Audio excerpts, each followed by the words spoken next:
Giỏ gánh nặng cắt sỏi crunchies dưới giày của cô và với mỗi bước giỏ cô mang trở nên nặng hơn.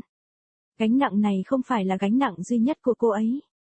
Cô ấy có thể cảm nhận được cơ bắp trong cẳng tay khóc để được an ủi, nhưng cô ấy cứ tiếp tục đi. Cho đến khi một tảng đá lớn mà cô ấy không thể nhìn thấy trong giỏ, cô vấp ngã và quần áo bay đi cùng với xà phòng giặt. Chết tiệt, cô ấy nói, và bắt mình tự cạo đầu gối của cô bằng cách hạ cánh trên giỏ. Có lẽ ai đó đã thấy điều đó và đã có một nụ cười tốt. Trải tay ra, cô cuộn đến tư thế ngồi để hít thở và lắc đầu, cẳng tay nằm trên đầu gối cong, đầu xuống giữa hai chân. Vâng, cánh tay của cô ấy đang nhận được phần còn lại họ cần, cô cười và cố gắng suy nghĩ tích cực. Thật dễ dàng để đắm mình trong lòng thương hại với tất cả những gì cô ấy đã bị ảnh hưởng, nhưng cô ấy đã lựa chọn cho bản thân để tìm kiếm những tấm lót bạc trong các sự kiện của cuộc sống. Rachel nghĩ rằng cái giỏ sẽ không mang theo chính nó. Cô ấy thề rằng cô sẽ đi những bước cao hơn, nâng giày cao hơn khi cô bước về xe kéo du lịch, sau đó cười vào chính mình vì cô nhận ra rằng cô ấy trông giống như một thằng ngốc.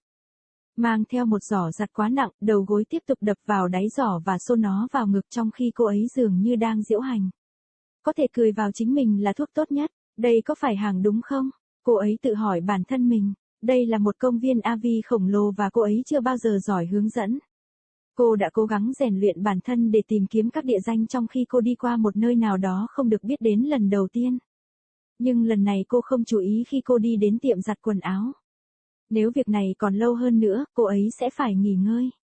Như thể Đức Chúa Trời nghe lời cầu xin của cô ấy, một chiếc ghế dài xuất hiện phía trước. Cô ấy sẽ trông giống như lẽ ra phải ở đây, chứ không phải ngồi trên mặt đất. Lưng của Rachel đang giết cô ấy khi cô ta thả giỏ trên băng ghế và vỗ xuống bên cạnh nó. Mồ hôi nhỏ giọt xuống giữa lưng cô khi cô lấy áo flannel ra và buộc nó xung quanh eo của cô. Cánh tay kéo dài trên mặt sau của băng ghế dự bị, cô nghiêng đầu trở lại trong bóng râm của cây bông và thả ra một hơi thở khổng lồ. Pha di bay khắp mọi nơi và bị mắc kẹt trên lá và quần áo. Rất nhiều đã tập trung trên mặt đất xung quanh cây, nó dường như người ta có thể xẻng nó như tuyết. Đầu cô trở lại và mắt cô mở ra khi cô nghe thấy tiếng hét rõ ràng của tuổi trẻ thưởng thức nước. Điều gì về nước làm cho mọi người ồn ào? Cô ấy không quan tâm, cô ấy chỉ mong rằng nó là cô ấy bắn tung tóe xung quanh và nguội đi, đập nó lên và có một khoảng thời gian tuyệt vời. Sự ngây thơ của tuổi trẻ và cảm giác vô vọng. Những năm tháng đã đi đâu? Một chiếc xuồng màu đỏ nhạt được buộc vào một cái cọc trên bờ chỉ lèo xuống bờ sông thu hút sự chú ý của cô. Nó nghiêng sang một bên với một mái chèo bằng gỗ treo ra. Bên kia mũi tên John AV công viên được sơn màu trắng. Cô ấy ngớ ngẩn khi nghĩ cô ấy sẽ lấy chiếc xuồng và cất cánh. Cô ấy không còn là một đứa trẻ nữa và cô ấy có một giỏ quần áo để lấy lại, nhưng nó như thể Đức Chúa Trời đã đặt những điều này vào con đường của cô. Băng ghế dự bị, chiếc xuồng, trách nhiệm lung, và không ai sẽ nhớ cô ấy, khi Jack đi câu cá và cô ấy ở lại phía sau để làm những công việc cần thiết. Ít nhất anh ta sẽ đi thêm 2 tiếng nữa. Cô ấy chưa từng đi thuyền một mình trước đây, nhưng nó có thể khó khăn như thế nào trên mặt nước mặt kính này. Vài năm trước cô và Jack thực hiện chuyến đi xuồng cả ngày cùng bạn bè xuống sông Wisconsin. Cô vẫn cười với bản thân mình nghĩ về giờ đầu tiên của họ trong chiếc xuồng đó cùng nhau. Quay vòng tròn, chưa ai nói cô ấy thể thao cả. Nước ở đây cạn nên cô ấy không trích xuồng khi đặt một chiếc giày xuống đáy. Cô ấy sẽ phải đẩy ra với mái chèo của mình, vài nét và cô ấy sẽ không chạm vào đáy nữa. Đầu tiên cô ấy đi để lại rất nhiều và sau đó cô ấy lật mái chèo sang phía bên kia và cô ấy đi đúng rất nhiều. Ồ, cái quái gì, không quan trọng, không có ai ở đây để phàn nàn. Và Rachel nhanh chóng nhận ra chuyện này bình yên hơn cô ấy nhớ. Cô ấy trèo xa bờ nhưng quay lại cho một cái nhìn cuối cùng. Quần áo của cô vẫn còn ngồi trên băng ghế dự bị trẻ cô ấy. Những cành cây thấp dọc theo bờ che giấu những điểm dâm mà gọi cô ấy. Cút tóc của cô trong một cái đuôi ngựa, cô ấy trèo đến mép. Âm thanh ngọt ngào của chim ca thay thế tiếng ồn của hồ, khi cô giữ mái chèo của mình vẫn chống lại bên cạnh xuồng. Nước nhỏ giọt vào màu xanh trong. Cô ấy sợ những con chim đi gần hơn, nhưng cô ấy có thể nghe thấy chúng ở trên. Vịt Rachel dưới cành treo thấp và Basket of burdens, the gravel crunches under her boots and with every step the basket she carries gets heavier. This burden is not the only one weighing her down. She can feel the muscles in her forearms crying out for reprieve, but she keeps going.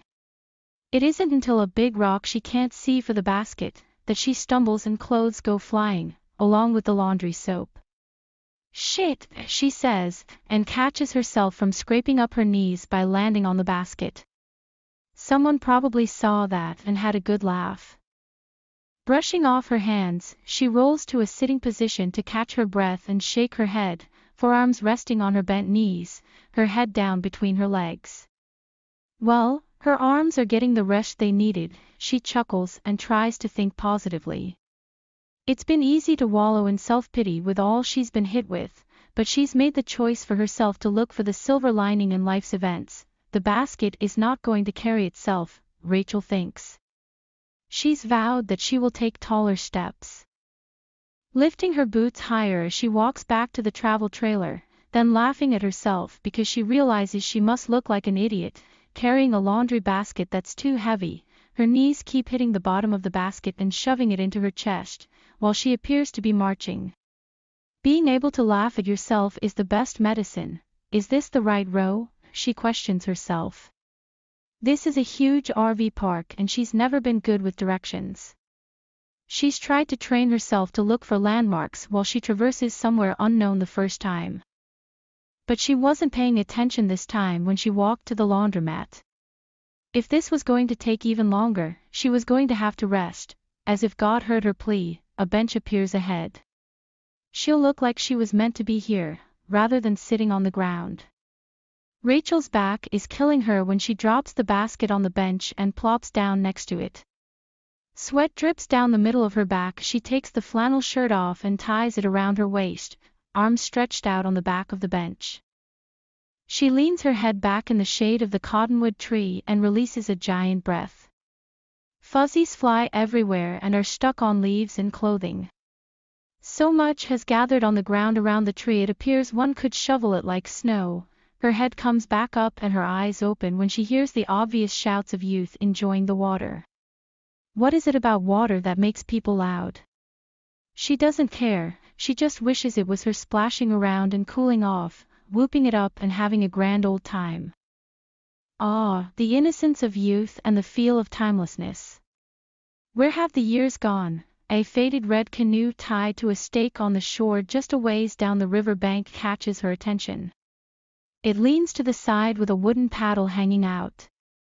Across the bow the words Jones RV Park are painted in white. Silly of her to think she would grab the canoe and take off. She's not a little kid anymore and she has a basket of laundry to take back, but it's as if God has put these things in her path. The bench, the canoe. Responsibilities loom, and yet, no one will miss her, as Jake went fishing and she stayed behind to do necessary chores. He'll be gone for 2 more hours at least. She's never canoed alone before, but how hard could it be on this glass surface lake? A few years ago, she and Jake took an all-day canoe trip with friends down the Wisconsin River. She still laughs to herself thinking of their first hour in that canoe together, spinning in circles. No one ever said she was athletic. The water is shallow here, so she doesn't tip the canoe when she puts a boot in the bottom. She'll have to push off with her paddle. A few strokes and she's not touching the bottom anymore. First she's going left a lot and then she flips the paddle to the other side and she's going right a lot. Oh, what the hell, it doesn't matter, there's no one here to complain, and Rachel quickly realizes this is more peaceful than she remembered. She paddles further from shore but turns back for one last look. Her laundry still sits on the bench, chiding her. Low branches along the shore hide shady spots that call to her. Pulling her hair in a ponytail, she paddles to the edge. The sweet sound of songbirds replaces the noise of the lake, as she holds her paddle still against the side of the canoe, water dripping into the clear blue. She's scared the birds away as she gets closer, but she can hear them above. Rachel ducks under low-hanging branches and pees.